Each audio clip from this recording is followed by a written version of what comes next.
We're back with more Tapped Out with Brendan Tobin and Sean Levine on the BetQL Network.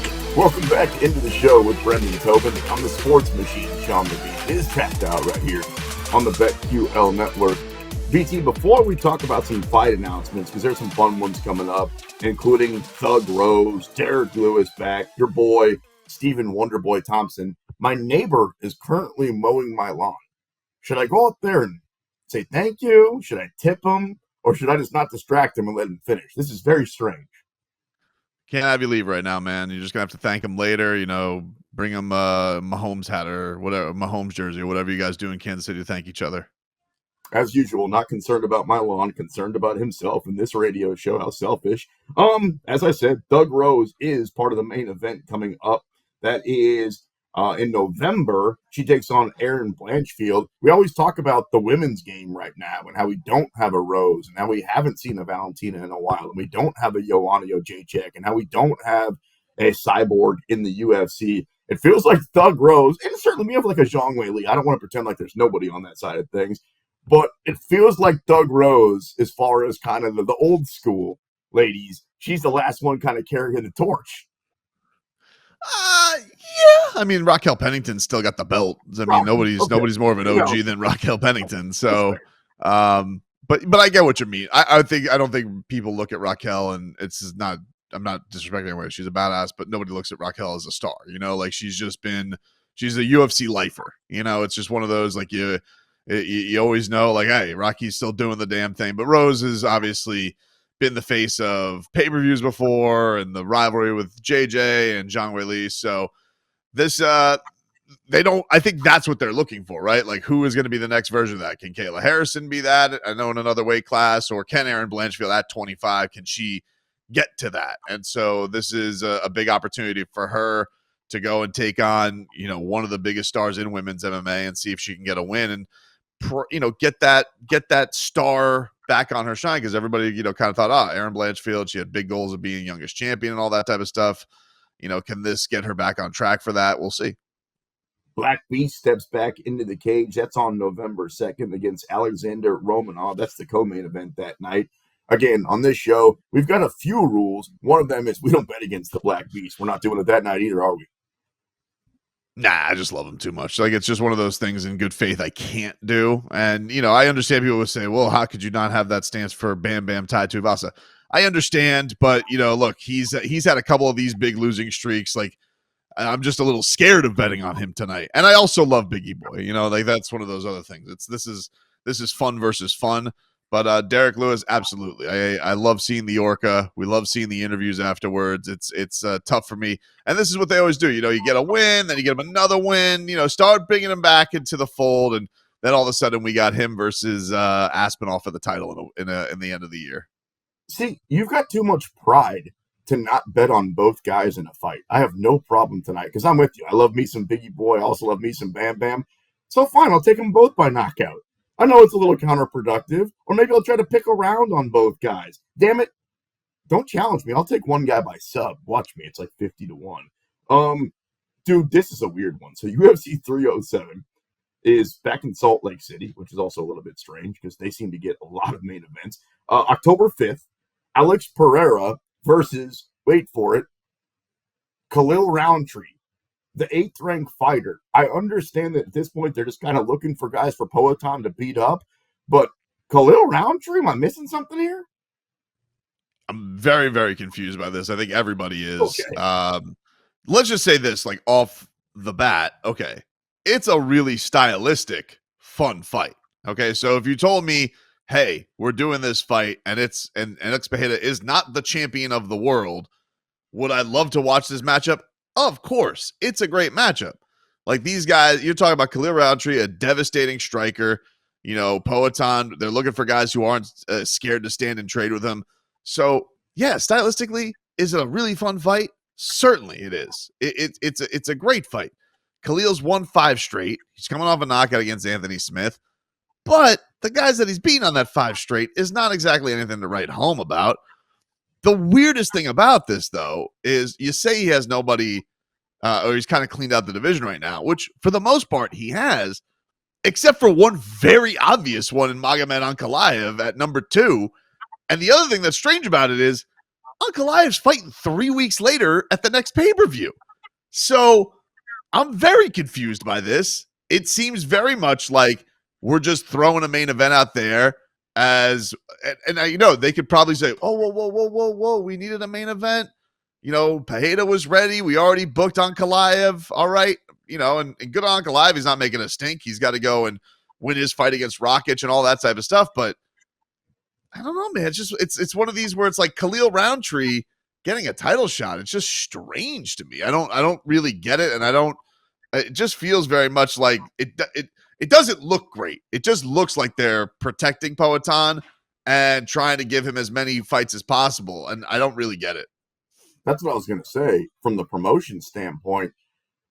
I'm a little torn on the popularity of Poatan because I know you and a lot of people talk about how he's one of the top 3, top 4 most. You got to be in front of your TV when this guy fights and everything that he says and all the stuff that he does and his walk to the. I think he's really fun. I think he's really scary and all that stuff, but I don't think I buy into it quite as much as other people do. And I think the promotion is still trying to keep him on the ascension. And if he goes out there and he fights an Ankalaev, dude, there's a pretty good chance that Ankalaev beats him. You say styles make fights. There's a reason that he's ranked number 2. There's a reason that, again, I think he would probably be the guy. If anybody on planet Earth could beat him right now, it probably is Magomed Ankalaev. And Dana White and Hunter Campbell and all those guys know that. And I think they go, we'll see that fight down the road. It's still going to be there. Let's let him beat up another couple of people. Because if you think about not just this fight, but his last few fights, he's kind of had a weird run.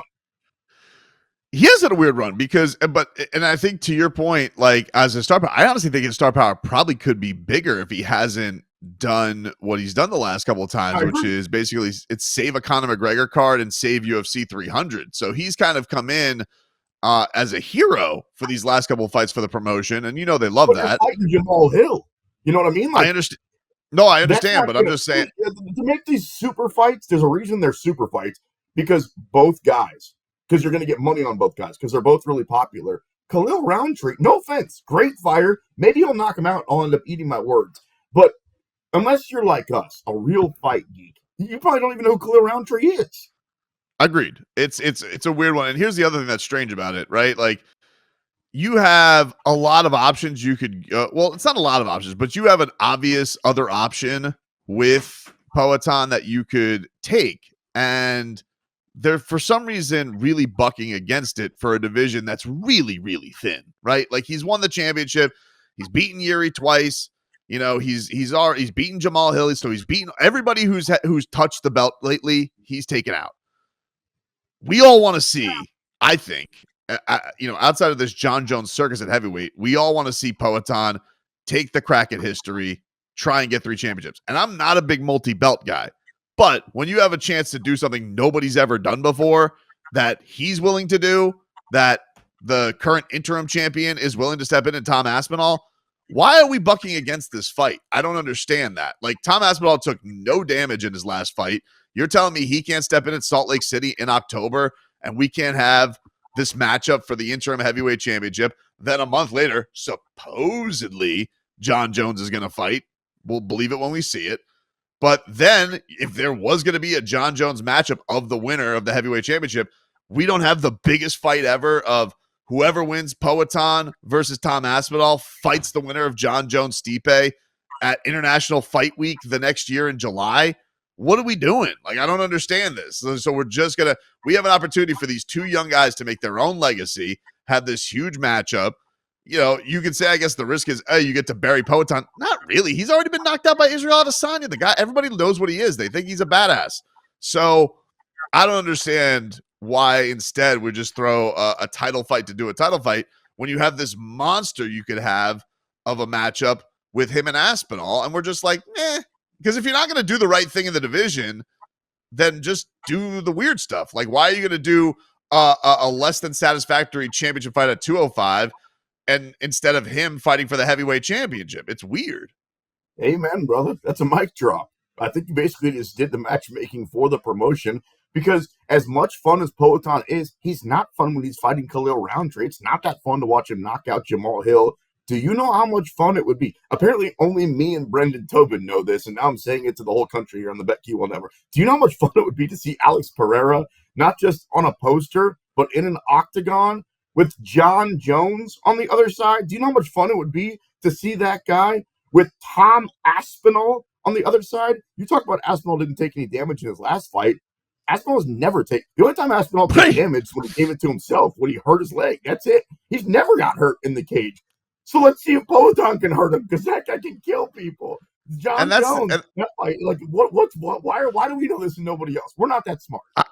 I don't understand it, man. And I don't what are they going to do with Aspinall? Aspinall's just supposed to sit on the sidelines here, wait through a John Jones fight, and then hope to heavens that John Jones either career continues or that John Jones doesn't mess up and get into some kind of out of the cage trouble. So, I'm going to put myself in a Michael Chandler situation when I'm supposed to be at the peak of my earning powers. Give me a super fight. Let me fight Alex Pereira. We all want to see it. It's cool. He's done what he has to do at 205. I don't really understand this. He would do it. His star power, whatever you think it is rising. You strike while the iron's hot, and this just feels like, hey, let's just throw him out there. We got another Alex Pereira fight. Again, stylistically, fun fight, cool. Maybe Khalil Roundtree with his striking, maybe he gets it done. Not saying it's MMA. Nobody has no chance to win, but he doesn't deserve the chance. You have a guy who's fighting 3 weeks later in the division who very clearly deserves it more. And man, I don't understand this. It's weird. I don't know what happened to this sport. And sometimes the UFC likes to protect that zero, right? Because say the guy's an undefeated fighter, that's awesome. But they're not protecting the O, as you point out. We've seen Poatan get knocked out. They're not protecting the O from John Jones because technically he's got the loss. They're not protecting the O from Tom Aspinall because technically he has the loss. So, yeah, what this doesn't make any sense here. We've had our tinfoil hat on for the last couple of hours, and damn it, it's not going anywhere because coming up on the other side, a segment called You're Gonna Fight Me, where two grown men who usually like each other end up yelling at each other and saying mean things on the radio. And you'll enjoy it. It's right here. Taps Out on the BetQL Network.